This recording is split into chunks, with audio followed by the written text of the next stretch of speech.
El tema que voy a tratar en esta oportunidad es el de oralidad y escritura, teniendo en cuenta, en primer lugar, cómo se relacionan y se diferencian, y luego me voy a referir a la importancia que tienen enseñarlas en la escuela y de qué manera se pueden evaluar. En cuanto a la relación que existe entre oralidad y escritura, si seguimos a Walter Long, se puede decir que la escritura nunca puede prescindir de la oralidad. Esta última siempre ha existido sin la escritura, pero nunca ha habido escritura sin oralidad. Esto es porque los textos escritos están relacionados de alguna forma con los sonidos, que son el ambiente natural del lenguaje, para transmitir significados. Se puede decir que leer un texto es convertirlo en sonido, ya sea en voz alta, en voz baja o en nuestra imaginación. A la escritura se la puede pensar como un sistema secundario de modelado, depende de la lengua hablada, que sería un sistema primario y anterior. La oralidad es parte intrínseca de la naturaleza humana. En la actualidad, la cultura oral primaria, que son aquellas que carecen de todo conocimiento acerca de la escritura o de la expresión, casi no existen en sentido estricto. Esto es porque todas las culturas o conocen la escritura o tienen noción de los efectos que ésta tiene. En este sentido me llamó mucho la atención lo que hablaba Walter Long al respecto. Él hace referencia a que en las culturas orales se producen representaciones verbales muy lindas, de niveles artísticos, y que son representaciones que hasta perderían la posibilidad de existir cuando la escritura se apodera de la psique humana. Entonces las personas que permanecen en la realidad primaria y que desean conocer la escritura, saben que introducirse en ese mundo implica dejar atrás mucho de lo anterior. Tenemos que morir para seguir viviendo. Esa frase me pareció muy oportuna y me hizo pensar mucho. Dejar morir una parte de nosotros mismos para evolucionar. Se trata de evolucionar porque el habla es inseparable de nuestra conciencia. Sin embargo, sin la escritura la conciencia humana no puede alcanzar su mayor potencial. Es por eso que la oralidad en algún punto está destinada a producir la escritura, porque el conocimiento de la escritura es necesario para el desarrollo de la ciencia y la historia, y entre otras cosas. Por otra parte, es importante resaltar que la oralidad propia de las culturas ágrafas es la oralidad primaria. Pero la oralidad también se puede distinguir la secundaria y la terciaria. La secundaria surge en la modernidad, a partir de los medios de comunicación como el teléfono, la radio, la televisión, y que para su existencia y funcionamiento necesitan de la escritura y la impresión. La terciaria, por otra parte, es la oralidad propia de nuestra época, la que permite la combinación de escritura, voz, la imagen, a través de los hipermedios. De este modo es como se relaciona la escritura con la oralidad. Ahora vamos a ver la diferencia que hay entre ellas.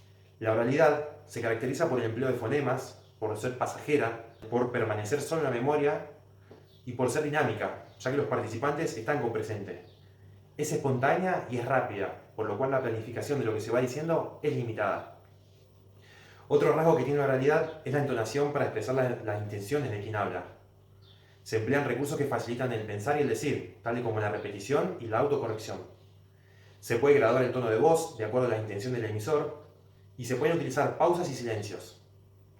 La oralidad también tiene como característica que dos personas o más pueden hablar en simultáneo y además interfieren aspectos no lingüísticos, como los gestos, la risa, la calidad de voz, entre otras cosas. En cuanto a la escritura, algunas de sus características son el empleo de fonemas, el desarrollo en el espacio, que puede ser un papel, un pizarrón, una pantalla. Te permite la relectura, ya que es estática y permanente, y también se caracteriza por el hecho de que el emisor está distanciado del destinatario y debe explicitarse verbalmente toda la información. La escritura permite la planificación de discursos y se utilizan márgenes, párrafos, títulos, entre otras cosas. En cuanto a la oralidad, es indispensable la enseñanza de esta en la escuela, para que los alumnos aprendan a hablar, a tomar la palabra, a participar, también para brindar igualdad de oportunidades, para cortar la brecha cultural y lingüística que hay entre ellos, ya que quienes provienen de grupos sociales desfavorecidos no tienen las mismas posibilidades que otros para aprender a debatir en público. Además, las expresiones orales son uno de los instrumentos más importantes para el desarrollo de los otros aprendizajes escolares. Si bien los niños ya saben hablar cuando comienzan la escuela, esta competencia oral es válida solamente para situaciones comunicativas habituales en la infancia, pero es insuficiente o inadecuada para contextos más complejos de comunicación en los que se requiere un uso más formal y elaborado del habla. El discurso que domina la experiencia comunicativa de los alumnos es el uso más coloquial del lenguaje oral. Es por esto que es indispensable brindarle a los alumnos una variedad de intercambios orales, tales como los debates, exposiciones, conversaciones, y hay que favorecer la reflexión sobre las características propias de estos tipos de comunicación. En cuanto a la evaluación que puede hacerse de la lengua oral, en la escuela se puede analizar y evaluar situaciones de oralidad según sean espontáneas o planificadas.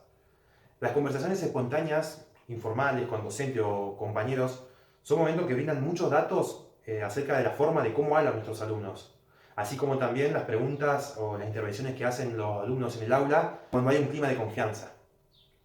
Las comunicaciones orales planificadas tienen que ver con temas específicos de estudio, como la narración de anécdotas personales, explicación de acontecimientos o generación de grupos de discusión como los foros o los debates. Y analizar este tipo de situaciones nos permite, como docentes, planificar estrategias didácticas que incidan directamente en los aspectos más débiles que se han encontrado. En cuanto a la escritura, se puede decir que cuando los estudiantes escriben un texto, lo que se espera de ellos es que elaboren algo como que si el docente no supiera nada sobre ese tema. En muchos de los casos, los alumnos escriben como hablan, no planifican, no vuelven para corregir o para reescribir. Y esto es importante si se tiene en cuenta que los procesos de escrituras son la planificación, la producción y la revisión. Algunas características de los escritos de los estudiantes son las siguientes. Estas dificultades se deben a que la mayoría de los estudiantes no tienen experiencia de ver cómo otras personas expertas producen textos, y por otro lado los profesores no prestamos atención a que los alumnos se den cuenta de la diferencia que existe entre hablar y escribir y de las relaciones específicas que existen entre escritor y lector en el ámbito académico, o sea, entre alumno y profesor. Además, los alumnos no tienen acceso a escritos similares a lo que se espera que ellos produzcan, y los profesores no tomamos parte en el proceso de escritura. En muy pocas ocasiones se pide a los estudiantes que hablen usando un registro formal. Entonces, lo que sucede es que los alumnos utilizan el discurso oral como marco, ya que es con el que se sienten más cómodos, más familiarizados, y realizan textos escritos que son inadecuados desde el punto de vista pragmático. Por todo esto, vuelvo a mencionar la importancia que tiene la enseñanza de la escritura y la oralidad en el espacio escolar. Esto implica que los docentes seamos capaces de reflexionar sobre esta importancia y lo que podemos poner en práctica para favorecer los procesos de oralidad y escritura en los alumnos, así como también los modos de evaluar los mismos.